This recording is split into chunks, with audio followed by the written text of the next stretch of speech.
we're going to start the final session of the day. And it is my honor to introduce Distinguished Fellow at ORF America, Bruce McConnell. Bruce was previously the president of the East-West Institute in New York and served as Deputy Undersecretary for Cybersecurity at the U.S. Department of Homeland Security. And we're really honored to have him with us today to moderate this final session. Thank you so much, Sharon. It's great to be here and see all of you. Thanks for coming out. As you know, this session is going to be rebroadcast tomorrow in Delhi, so we'll turn to some of the issues related to that aspect, that part of the world in a little while.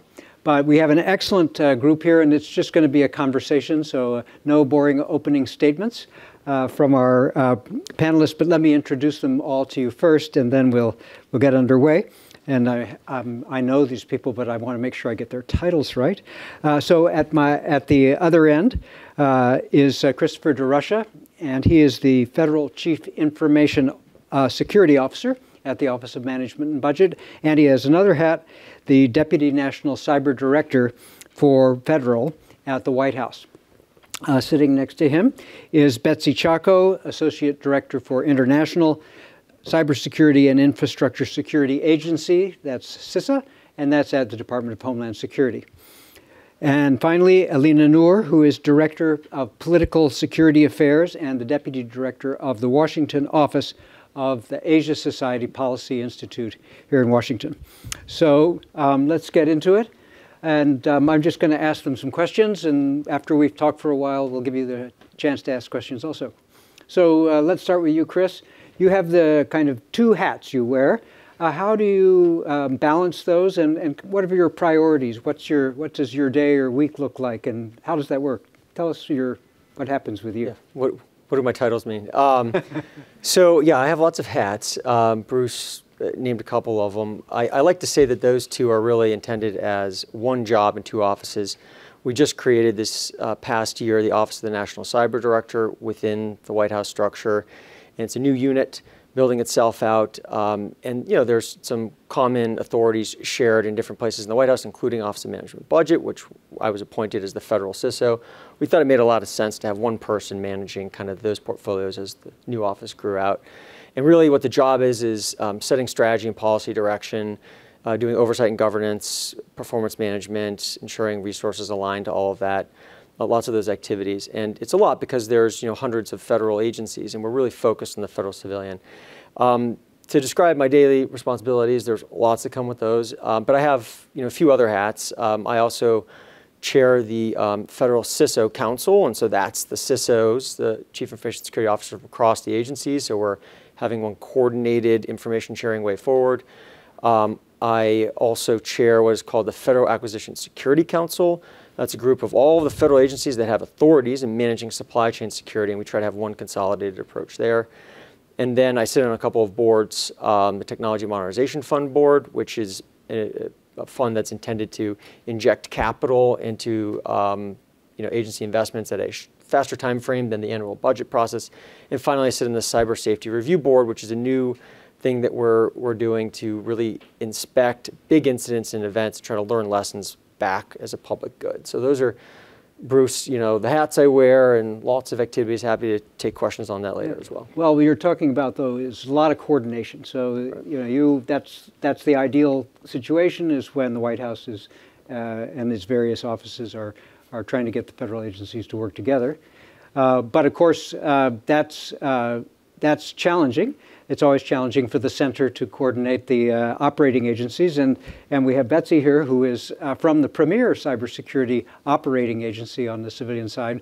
DHS, you all know the history of the formation of CISA, which was used to be part of the Secretary's office and now is its own agency within DHS. So tell us about that. Tell us about your evolution, and also about how you get involved in an international direction of things. Well, Bruce, first, a big thank you to ORF for the kind invitation. And as Bruce noted, I'm with the Cybersecurity Infrastructure Agency, and we were built off an HQ element. And I just want to take a moment and just honor Bruce and Chris and everyone who helped shape CISA to where it is. So we are the youngest federal agency in the U.S. government. Our mission is to understand, manage, and reduce risks to cyber and critical infrastructure. The mission, it looks and sounds simple, but it is very complex. We are responsible for everything from electricity in your homes to water in your pipes to gas. It's important for us it's very important for us to work with everyone. Partnerships is key and core to what we do. And I have the humble privilege of leading the international efforts at CISA. And I also have, hands down in my opinion, the best team, which is the CISA international team. So what a day looks like for me is a day in a week. What it looks like for me is that it revolves around 4 priorities. First, advancing operational cooperation with international partners.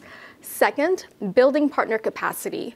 Third, engaging on stakeholder engagement and strengthening our relationships. And lastly, helping shape the ecosystems. So what does this look like in a day-to-day? So the first, on advancing operational collaboration with our international partners, it's really about understanding what our partners are seeing. Every country has a very unique set of eyes and ears. We want to learn and see what our partners are seeing. We very much do this through the computer emergency response teams. It's called CERTs, and every country has a CERT. In the US, we are the national CERT. And so we very much work with all CERTs around the world. For example, we work very closely with CERT India on day-to-day, sharing information, doing technical exchanges. Moving on to our second goal, which is capacity building. On any day-to-day, you will see myself and my team working with partners to figure out how do we build capacity for our countries. Right now, we're in the midst of planning for our 5th US-Japan ICS Cyber Week happening in October. So we will bring together partners to help put together an ICS, Industrial Control Systems, capacity building training. And the third and fourth goal is how do we exchange and share information more? How do we learn from each other? So definitely on the engagement stakeholder, we do expert-to-expert exchanges. We're working with our partners in Asia, sharing how do they do elections? How do they understand national critical functions? How are they thinking of cybersecurity? And then the last goal is engaging on policy discussions, just like I'm doing here today. How can we have conversations on policy, and how do we advance cybersecurity in the arenas? Great, thank you so much. So we've now heard a couple of US perspectives here, and to kind of keep things balanced, we are honored to have Elina Noor, who I worked with on the Global Commission for the Stability of Cyberspace. She was a commissioner there. And we came up with a lot of recommendations for how states should behave in cyberspace for responsible behavior in cyberspace. So Elina, since then, has now moved to the Asia Society. Tell us what you're working on. Yeah, so I guess I'm the sore thumb on this panel. I'm not with government. I don't have all these illustrious capacities that I'm juggling at the same time, but I am working, thank you Bruce for asking, I'm working on this project related to Southeast Asia and technology. So I'm from Southeast Asia, I'm from Malaysia, and everybody in this town knows there's a lot of focus on all things US, all things China, and often the countries in the middle kind of get forgotten or overlooked. And so I see myself as trying to amplify some of these forgotten voices. So with this particular project, I'm working on AI ethics and data protection and how they're being approached by 5 different countries in Southeast Asia. So crunch time right now, trying to write up the report. So stay tuned. That's great. So we're going to lapse now move more into the international dimension of cybersecurity. Cybersecurity is an international activity. It's an international problem, and it doesn't respect boundaries. And so, Chris, you've been in the federal government, but before this current assignment, you were in state government, so you've seen the world at that level. Now you're at the national government, and tell us about your perspective on international cyber, and how does that fit into U.S. priorities? Yeah, absolutely. Well, Betsie covered a lot of it. It's a very helpful rundown of kind of the priorities and the way that you think about all of the engagements. So I completely agree with that framework. Where it's really helpful in my current role, sitting managing all of these hundreds of federal agencies and ensuring that we have a common baseline and we're doing things the right way. When you stop and think about it, you want to benchmark your progress. And that's one of the ways you know if you're doing well. It's kind of hard to benchmark when you got a job like this unless you look to another country. And I think one of the things that is really helpful is having engagements with people who hold a similar job in other countries. It's something that I try to be intentional about doing. And I just find that we all have different cultures. We're all organized very differently to solve these problems. There's different authorities given to different types of agencies. Some run the operation more from kind of an intelligence lens and some from a public-facing civilian lens like we do. You all are familiar with this dynamic, but what you'll find is when you have something like a Log4j, a solar winds event, or even right now with higher geopolitical tensions and sort of an uncertain path and what could happen, you tend to think about and react to that in similar ways and different ways. And so I think it's really helpful to validate some of the approaches, learn from what others are doing, and then try to emulate that where it makes sense. And for those reasons, we're very, very active right now, and not just engaging critical infrastructure and all of this, which CISA is doing a fantastic job of briefing critical infrastructure partners on the risks, but really also engaging our international partners. So, that brings up for me a question about people look at things the same way, but they also look at them differently. You've been talking, Betsie, about, and to, a lot of international partners at the level of certs, and where people may have different views of what is critical infrastructure. Is that mostly a matter of terminology, or are there really differences in priorities? And does that break down depending on, if it's a highly industrialized country versus a more rural country? Can you give us some perspective on that? Yeah, definitely. I want to echo Chris's comment. I think what he noted here was very important. Countries are facing the same issues we are facing here in the U.S., right? So it goes to if you're seeing the same issues and we also have the same issues, so it's important for us to be collective and help mitigate those risks together. And to your question, Bruce, like critical infrastructure, that's one of the questions on capacity building we get a lot. Because it's not that we see a difference in terminology, it's because everyone wants to understand how we identify critical infrastructure, and also it's important for us to hear how they identify. And we're also hearing from a lot of partners of how do you identify critical infrastructure? So there's a range of spectrum there when it comes to sharing our methodology, sharing our understanding, and how we approach these issues. And just to address why is international engagement important, that is my day-to-day job. But we are a domestic cyber, we are a domestic agency, we are a domestic cyber agency, but we understand what happens overseas impacts our homeland and vice versa. We saw that with the motor vessel Evergreen in Suez Canal, right? This is not just on the cyber, and it's both on cyber and physical, right? What happens there impacts our supply chains. Right now we're seeing this with Ukraine, right? We understand, very importantly, that what happens overseas impacts the homeland and vice versa. So we have to share the information across.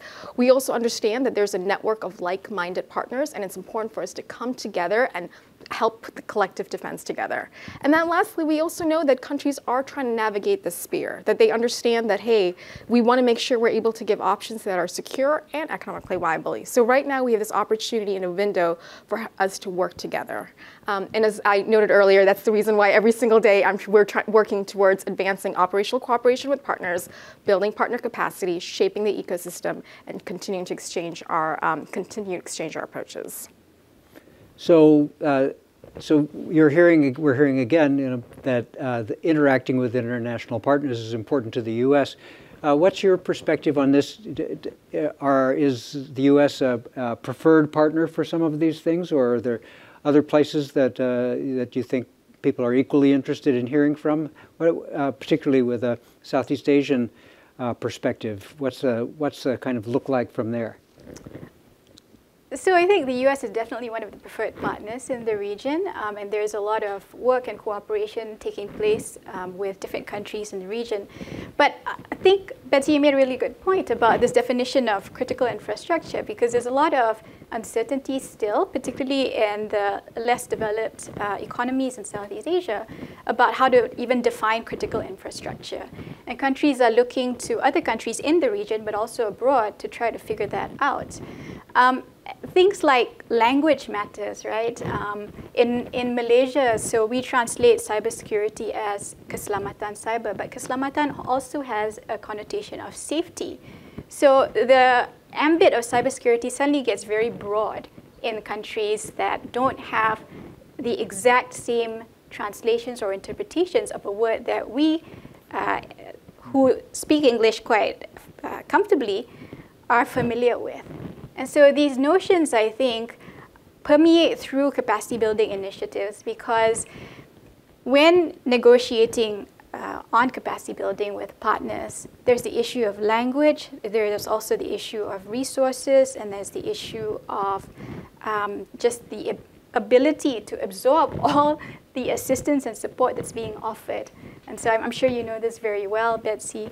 But I think in Southeast Asia, countries are looking not only to the US, but also to countries the US would consider adversaries for help and support, because these countries plug gaps in different ways that no one particular provider can. Mm-hmm. I think that's really interesting about that cyber safety is part of cybersecurity. The other thing that's becoming part of cybersecurity is disinformation. And a lot of, I think, cyber people find themselves pulled into conversations about how do you deal with disinformation and the impact of social media platforms. And certainly overseas, where the social media platforms are run by U.S. companies in many ways, there's a whole political dynamic around that. So we might come back to that point. But I wanted to ask the panelists about, Betsie, you mentioned this, and Chris also, indirectly, increased geopolitical tension. So how has Ukraine's situation affected what your priorities are and just the rhythm of your work? You want to start? Yeah. Well, it definitely has. And I think the first point here, Bruce, is this is kind of a new norm, a new reality. Anytime you've got a geopolitical conflict that results for your nation in a threat of capability and intent, in this case, potential intent, but high potential, right? That is the U.S. assessment.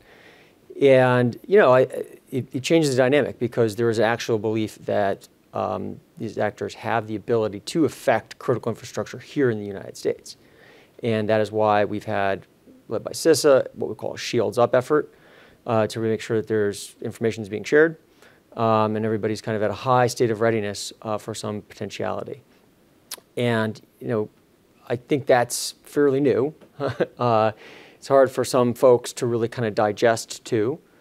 It's sort of a new concept that could have that much reaching effect, but in a level of conflict that is far below some other places it could go. And so it just makes it a lot more realistic that it could be sort of the next phase of an event like we're facing right now. So that is new, and we take it very seriously. While there isn't necessarily direct information for a high level of threat on federal government assets, we own, run, and operate critical infrastructure, right? We have a lot of sensitive data, control systems. When you think about what the federal government does, right, and what these 100 agencies like the air traffic control system, right? Air traffic control system, satellites. The Federal Reserve, right. Control systems in space. I mean, there's a long list of things that, IRS, a lot of attractive targets for our government, right? So, we have to take it seriously. We do. We've kind of been doing all the same measures that we've been asking our critical infrastructure partners to take. We're taking ourselves. So, yeah, it has been a pretty big insertion into our daily activities, Bruce, and just continues to be. Like, there's no change in posture. Yeah, well, Betsie, we were talking about this a little bit before the panel started. About, you're out there kind of ringing the alarm, if you will, and getting people to put the shields up, as Chris said. So how's that going in terms of a couple of aspects of it? Maybe one is, big companies have more capacity to deal with this. So how are you thinking about smaller companies and nonprofits, universities, et cetera?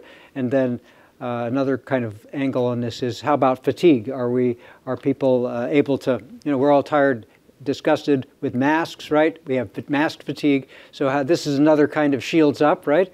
How's that going? Yeah, no, just to echo everything that Chris is saying, our director has definitely said, and given us guidance, preparation, not panic. And that's why it's important to have our shields up, and we, since late 2021, we've been out there doing briefings to our critical infrastructure partners, classified and unclassified, making sure that they're getting the information. We established this Shields Up webpage to provide all the alerts, all the advisories we know. We're offering up services to the small, medium businesses, to every single organization, so they can take a heightened sense of cybersecurity and be able to also implement those measures. Definitely to your point, fatigue, we hear it, but we are continuing to beat that drum, continue to keep your shields up. And the things that we're asking are also basic cyber hygiene measures. So overall, we're just asking everyone to shields up, help us increase the cybersecurity, continue to increase and strengthen the cybersecurity posture. Yeah, so these are things they should have been doing anyway, and as they say, never waste a good crisis, right? So that's what you're doing now. Yeah. What's sort of moving a little bit outside the realm of cybersecurity, but Elina, you and I have talked many times about how smaller countries, particularly in Southeast Asia, sometimes find themselves caught between the U.S. and China, not wanting to pick sides. So how's the Russia angle here playing? What's your sense of that, in cyber or otherwise? Yeah, I think the first thing to remember is that Southeast Asia is still emerging from the throes of COVID-19, right? So there's a lot of preoccupation on trying to revive the economy, just trying to get things running again. It's not quite business as usual yet, in the way that we used to here in the United States. So that's the big overarching context. And then throw in Russia, Ukraine. A lot of Southeast Asian countries don't have the same kinds of antagonistic relationships with Russia that the US does. And so there isn't this sense that shields need to be up, though there is this awareness that, of course, there are systems, platforms, and infrastructure that are always vulnerable to attacks or compromises. And I think finally, it's just a matter of capacity again and resources. Because of this emergence, very slow emergence out of the pandemic, other priorities taking precedence, there's a sense that in many countries that what's going on in Russia, let alone in the virtual space with regards to Ukraine and Russia, are a little distant. There is the risk of disinformation, which I think countries like Indonesia and Singapore are trying to grapple with. There are many anecdotes about Russian disinformation that are being spread on social media, and the sentiment on the ground does not always accord with the government position sometimes. So that's something domestic governments also have to contend with in Southeast Asia. So as I mentioned earlier, this session will be rebroadcast tomorrow in Delhi. So we expect there at the Raisina conference, which is a very high-level ministerial and sometimes head of state level conference, that there will be quite a few people there from South Asia. So what advice would you have panelists about how people from that part of the world can cooperate better on cybersecurity? You want to start? Yeah, well, look, we've had good cooperation for a while, but I really think it's time to get into this next phase of really making it about tangible things. Let me give you an example. We issued an executive order, 14028, call it the Cyber Executive Order last year. And it issued a whole lot of action, all going after specific root causes that we've been building over the years. And we kind of took them all on, and it's been a busy year as a result. But some of those have led to deliverables that we think are useful products and goods that can be used by folks anywhere in the country, in different countries. There's principles and things in there, and that's because we crowdsourced them. Our zero trust strategy, we got hundreds of inputs from different companies, experts, people from labs, academics. I mean, we crowdsourced brainpower of expertise in zero trust, and we built a document collaboratively and then published that publicly, you know, it's a decent roadmap. It's a starting point. If you're you know, looking for that, it's a place you can look. We did some other things like that where even just kind of when you're doing an investigation, you need to understand how do you think about prioritizing your log retention, because it's really expensive to store everything. But so where do you start and how do you think about that? You know, collaboration with CISA, we put out a document that says here's a maturity model for the first time on how to do that, how to think about that. And people can take these anywhere and grab them and build off of them, make them better, keep going. I think that's where we've got to get. I mean, we know what the problem is. You know, sharing sort of cybersecurity's real problem stories is like really not interesting anymore. It's 2022. You know, solve it, share how you solved it, and then see if there's applicable lessons, and then just keep building that. And that's where we're trying to go. We're trying to be leaders on that. But, you know, I think everybody can be a leader on that. No, I couldn't agree with you more on your last point. When I was working with you guys at DHS 10 years ago, it was like I would gauge the maturity of the conversation based on how much time was spent admiring the problem and how much time was spent solving the problem. So we've definitely made progress in that area. Betsie, you mentioned earlier that you have great relations with CERT India. And so what other advice do you have for India and its neighbors in this realm as we go into the next few years? Awesome. Well, first I want to say thank you because in the most unprecedented times, in the most isolating times, we were able to harness technology and still continue our partnerships with our countries in Asia.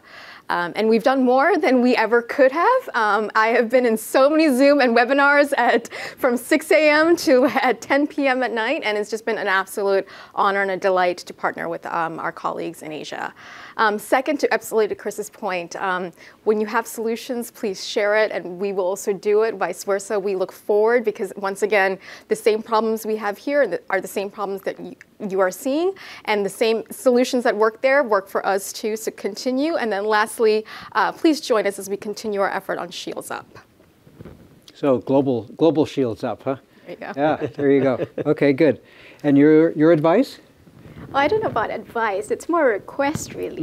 We've been talking a lot about hard security, right? So it's in critical infrastructure and all that. I think there's a lot of space for policy consideration in terms of global norms that we worked on in the Commission.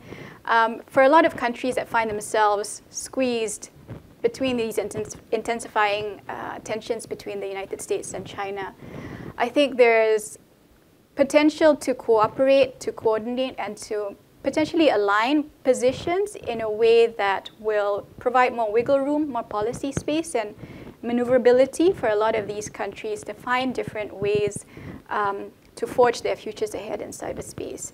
A lot of developing countries are just trying to keep up with this rat race, this technological rat race, and don't really have the opportunity to just sit back and understand what it is that their country or community needs based on their historical and developmental context. A lot of models are being viewed, sometimes copied and pasted, unfortunately. But I think if we can kind of work together with giants like India to try to preserve that space in order for us to shape our own futures, separate from what's already been created, I think that would be super and could potentially unlock a more interesting future. So can I drill down on that point a little bit, I think, because it sounds like you're sort of discussing a kind of a G77 for cyber or something like that, or non-aligned, or is that where you're going with this? Yeah, I mean, there have been, I've seen papers written, Latha Reddy co-wrote a paper on whether there's a non-aligned movement that might be available in cyberspace. And I think it's definitely a potential worth exploring. I know these terms, G77, NAM, and all these are all passé in a way, but I think we have to step back and question why these terms have become passé and whether we can rejuvenate them in different ways for the technological age. So if we could, I'd like to dig down a little bit, and then pretty soon I'm maybe somebody will tell me when we have about 20 minutes left, and I'll turn it over to you for questions. But Chris, you mentioned that the executive order laid out a whole bunch of root causes, right? So what were you mentioned log storage and some other things. So what are the ones that are proving the most difficult to tackle? Oh, it's a really good question. There's a few for different reasons. One just takes time, like contracts, okay? If something isn't in a contract clause, particularly in a system like we have in the US, there's a full collaboration with vendor partners. And if you haven't put it into a contract that you expect certain things, it hasn't been priced into the contract, and also it's hard to enforce, right?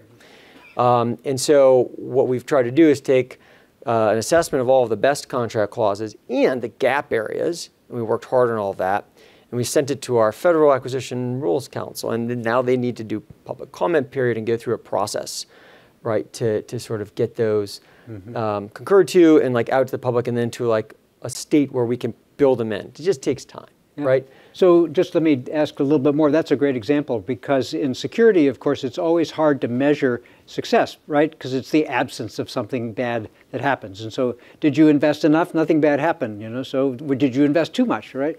So on these contract clauses, what kinds of things, how do you measure a contractor who's providing a service or a facility or a system? What are some of the tricks you've learned having reviewed many attempts at trying to do this, right?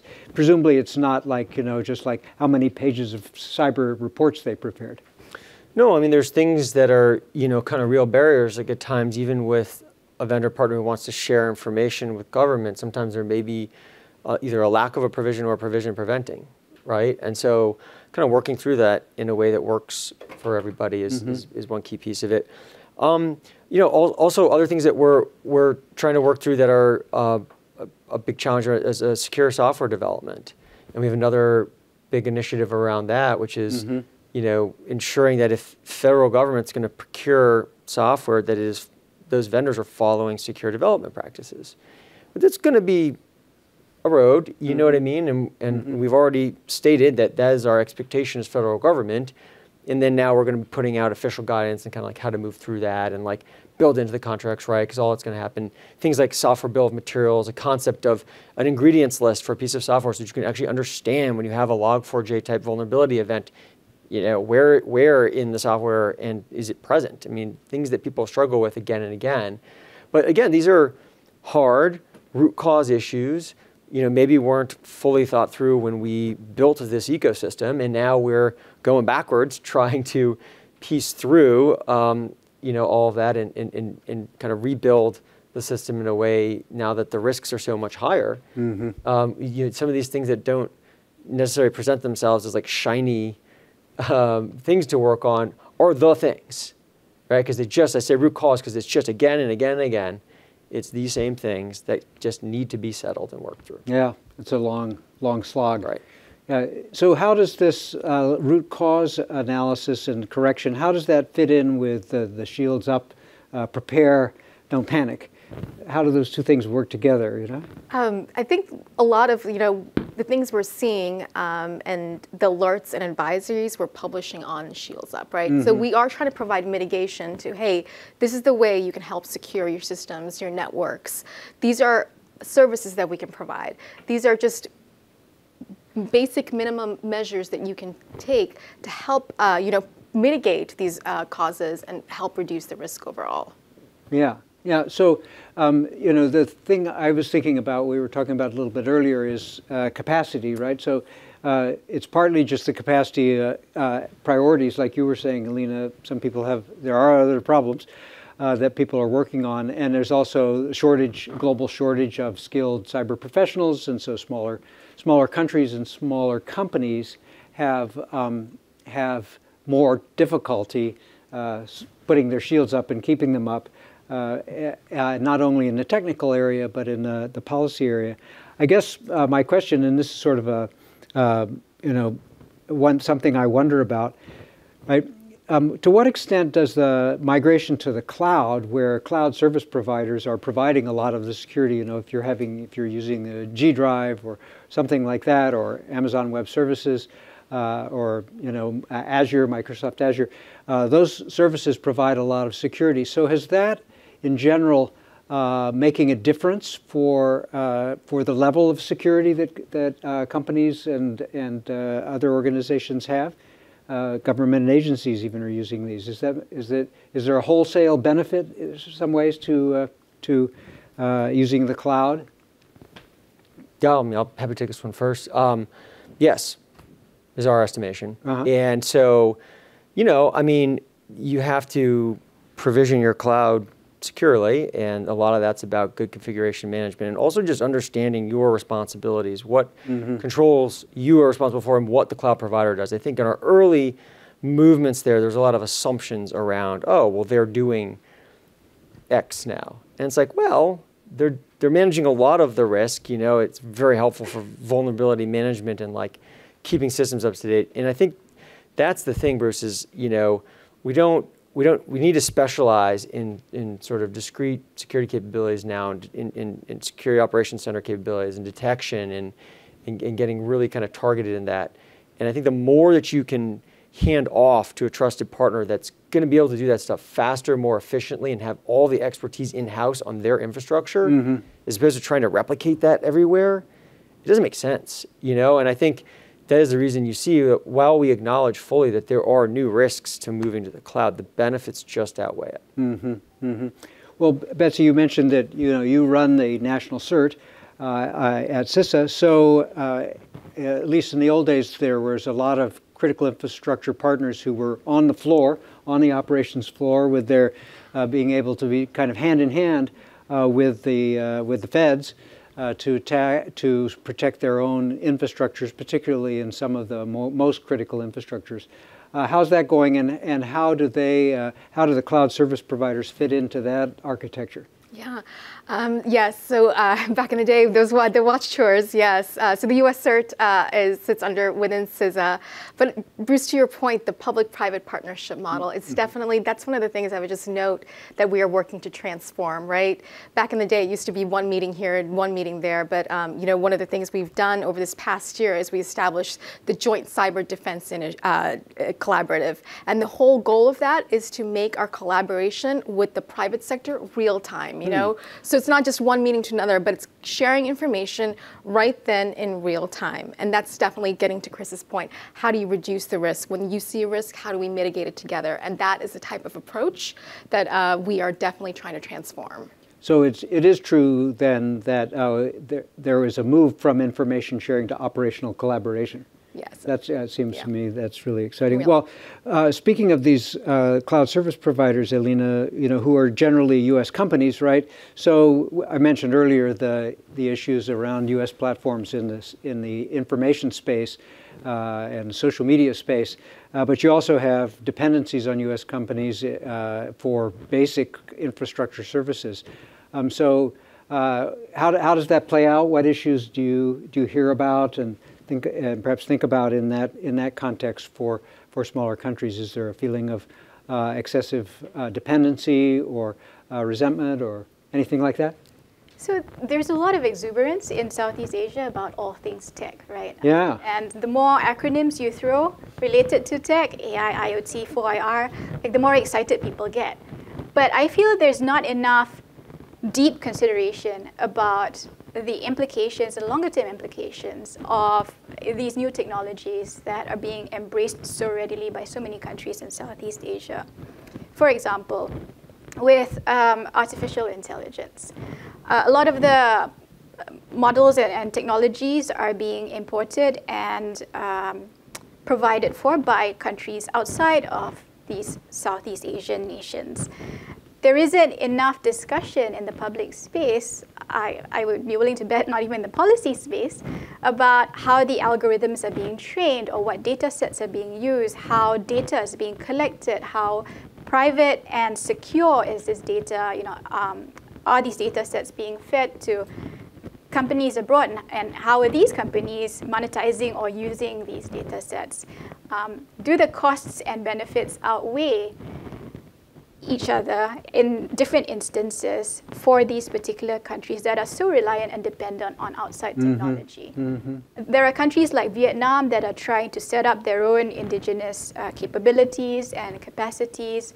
They have really, if you look into some of the examples that they have, really fascinating developments and innovations that are kind of modeled on Western technologies, but are repurposed and refitted for local context to suit the needs and demands of the local culture, languages, etc., etc.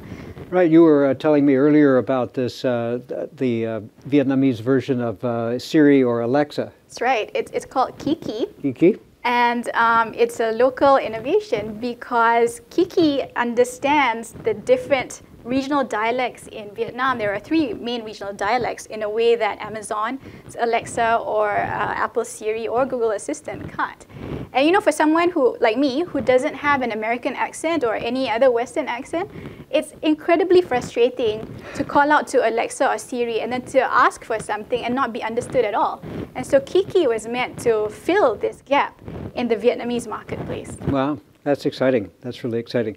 Well, let me turn it over to you. I can come up with questions, and for our panelists. But what is on your mind? What interesting thoughts have you had that you might want to? Okay, Dhruva. I might want to stimulate us with here. Exactly.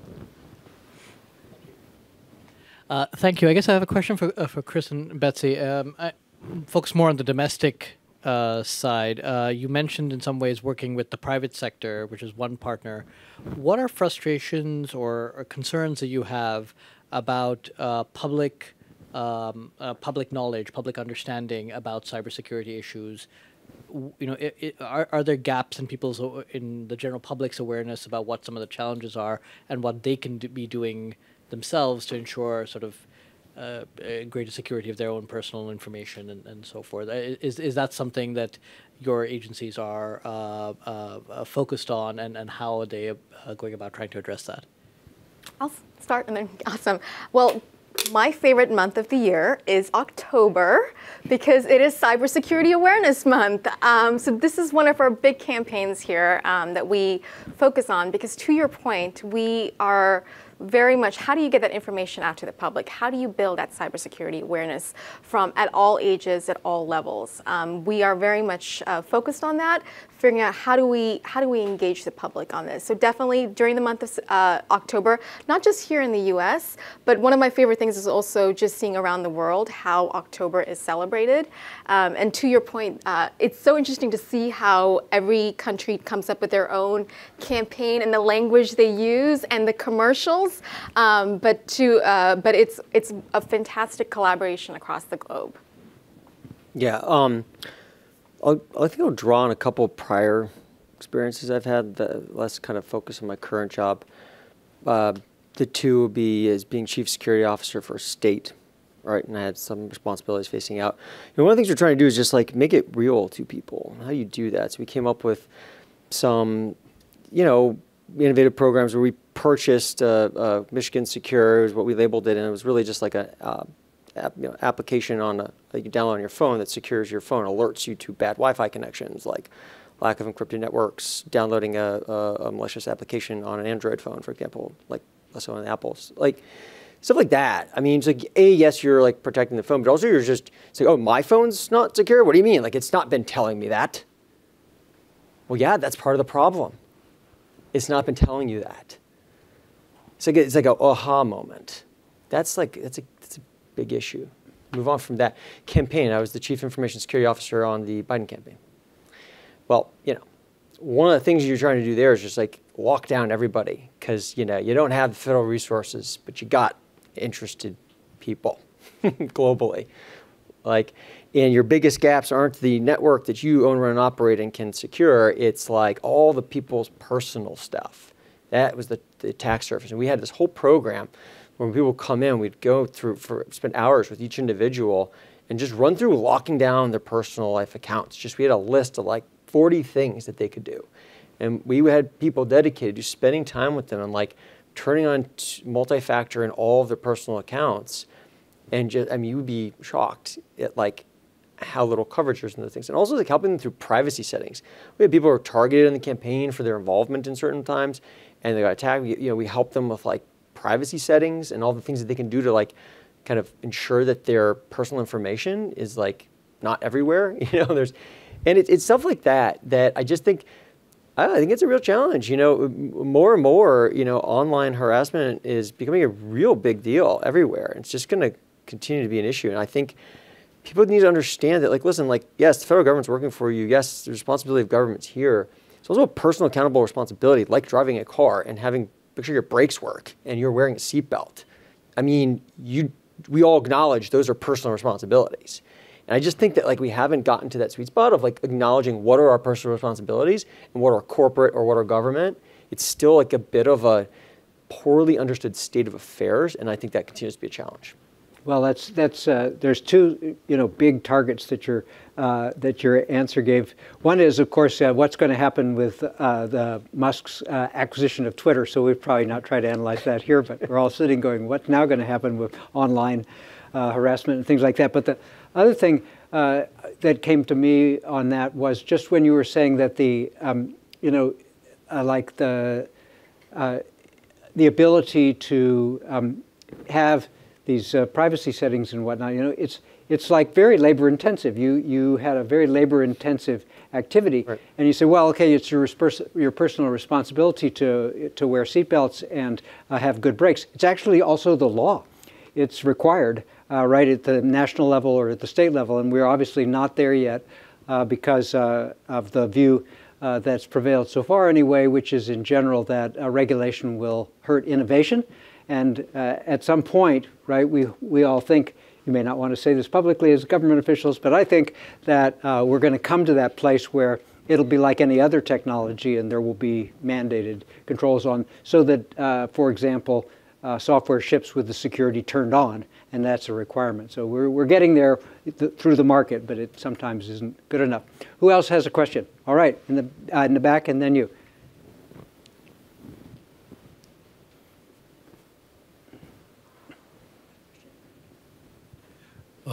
Betsie, I wanted to get the sense from you about the collaboration with India. Could you give us a flavor of what these conversations and what this partnership entails? Is it information sharing? Many things in your field, the successes are invisible, right? So what's the... And based on that information sharing, what are the nature of threats that you have identified that are common to both, but that India also faces? And I had a subsequent question for Eileen. You spoke about how Southeast Asia is willing to work with US, but also willing to work with US as adversaries, and G77 and the NAM model. How do you think about the politics of cyber threats? And in terms of the threats posed by states, how do you see Southeast Asian countries navigating that? Which countries do they identify as potential threats to their own cybersecurity? So what I want to do is ask you to ask your question too, and then we'll answer them all. Those are great questions. Thank you. Yeah, I think that was a good idea because my question kind of is related. So I'm Hussan. I'm from the Center for Security and Emerging Technology. Thank you for that insightful discussion. So one question that I wanted to ask was about challenges to operational collaboration. And I guess, Betsie, perhaps this is something that you touched upon. So when I say that, this is not only operational collaboration amongst allies and partner countries, but also like within the US. So one of the challenges that we often come across is, of course, interoperability and sharing of sensitive information and data. So how do you kind of mitigate that in your day-to-day work, and like any best practices? Great. Okay. You got two questions, so fire away, starting with India. Great, yeah. So our collaboration is cert to cert, so we are sharing information. Our advisories, we share with them and they share with us. We've also working with the Critical Infrastructure Agency there. We've been doing expert-to-expert exchanges. Our efforts just it's very much on mutual topics of interest, right? During COVID, we were doing a lot of conversations of what they were seeing with their companies, our companies, how are we handling supply chain. So those are the topics of mutual interest are the topics we share. And then to address your question on challenges, especially on the information sharing, one of the challenges we see is that a lot of countries sometimes are hesitant to share with us because their alerts are in the language of the country. So it's hard to share, especially if we can't get it translated. That's one of the concerns and challenges that we are navigating through, and now we're working through that. Just to amplify on the gentleman's first question about the collaboration, have there been any examples that you can talk about where you've really worked with the CERT India to solve a specific campaign or deal with a specific campaign? It's not more of campaigns, it's more of like a mutual issue, like sharing our best practices, or if we're going through an issue together like COVID, it's understanding what they're seeing and what we're seeing, and identifying our mitigations. Right, and in terms of supply chain, you mentioned specifically. Okay, great, thank you. Elina, you want to talk about cyber geopolitics? Yeah, that easy question. Yeah. So anybody familiar with Southeast Asia or ASEAN will know that the three monkeys, I'm not in government, so I can be a bit more blunt. So, you close your eyes, close your ears, and close your mouth. That's kind of how a lot of Southeast Asian governments have been treating some of the cyber threats. There are open source studies and reports out there about the threats emanating virtually in the cyber domain from the South China Sea dispute. And these threats have already been out there and deliberated upon in a technical manner for years, about 10 years at the very least. There is awareness of it, but there's not much public discussion of it. And part of that is deliberate because there's an aversion to discussing political and security conflicts within Southeast Asia, much more when it involves a major power sitting right in your backyard. But there are also threats that are emanating from immediate neighbors. And this is also known, but it's not discussed. Again, and this kind of underpins almost in a way the rationale of ASEAN, right? You acknowledge that there are these historical and current tensions going on even in the cyber domain. You try to work it out in very circuitous ways in different formats and in multilateral settings. So it's basically kicking the can down the road and hoping that things will resolve on their own through a lot of dialogue and discussion and negotiation if it comes down to that. Yeah, well, and of course, I'm sure that there are examples of countries where they are, because of lax controls or lack of capacity, they become hosts for, they become sort of way stations for third country attacks, and then those kind of conversations about why are your servers attacking us? Well, it was those other guys.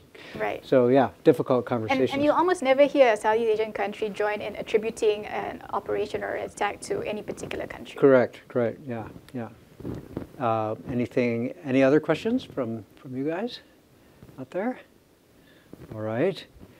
So let me again. I'm always trying to go from the general to the specific, right? So if looking ahead, what do you guys all think? Give us your views on where this is going. I mean, let's think we're having this conversation 5 years from now. Many times you can say there's nothing. We're having the same conversation. In some ways, we've been having a different conversation. It's been much more about operational collaboration rather than just information sharing, and the level of kind of technical sophistication is better. But so in your either crystal ball or your desired world, what does it look like 5 years from now? Chris, you want to start? Yeah, well, don't have a crystal ball, but there's different potential futures. I think the one that we're most concerned about is one that kind of stays on the path that we've seen in the last year and then sort of like continues in that direction. Like, what do I mean by that? You look at events like the Colonial Pipeline event, right? That wasn't even necessarily the criminal actors' stated intent to have the full pipeline network shut down. That was a corporate decision to manage the risk based on the information they had at the time, okay? And it led to a massive disruption where it turned into like a real sort of physical disruption event of like resources that we all rely on. And it was in part just kind of a business decision and a miscalculation by a threat actor that led to that. Not even a direct like trying to do it. Well, when we get more into the direct trying to do it, this whole thing changes. And the cover your mouth, cover your ears, cover your eyes problem, when you're dealing with ransomware and destructive malware, doesn't work. And unfortunately, the folks who've been taking that approach, it's going to be real sharp. Like they're not going to have enough time to react if it goes in that direction 5 years from now. And the only responsible path we see is shine a bright light on all of these bad problems, and it's not going to be fun, and it's going to be hard, and people are going to feel very uncomfortable. But the alternative to us is not acceptable. All right. All right. So there's the drastic. Someone should take the friendlier future. Okay, on this point, are you jumping in on this? I'm not. Okay, well, let me get those little vignettes, and you'll get the last question, okay? I'll take a friendlier. So over the years, we've seen our partnerships going from information sharing to now we're in operational collaboration. And so if I, not that I have a crystal ball here, but if we could evolve our partnerships over to joint action, right? As we are shining that light on problems, if we can collectively come together and take joint action, I think that will help reduce the risk globally. Yeah, well, and we've seen that on some cases where there's been joint public-private action to shut down bad botnets and things like that. So we're getting there. Yeah. Okay. Also, no crystal ball, but apparently we do have a metaverse. So if I were to peer into the metaverse, I actually would hope for a greater sense of awareness and agency by countries that are not behemoths in the tech space to try to carve their own futures. A lot of what we have now is operating within the current frameworks and parameters. And this is a little bit philosophical rather than specific. But I hope that based on our traditions, histories, and cultures, we can begin to explore a different type of future or futures for countries caught in the middle of great power competition in the tech space. Okay. All righty. 2 minutes, and the last question. I'll retract. You'll pass? Retract. Okay. Great. Well, thank you very much. I think this has been quite a broad-ranging discussion. We've covered a lot of territory, and we're reminded that in the current geopolitical situation, the stakes are only increasing, and so shields up is the watchword. Prepare, don't panic. And with that, please join me in thanking our panelists for a great conversation.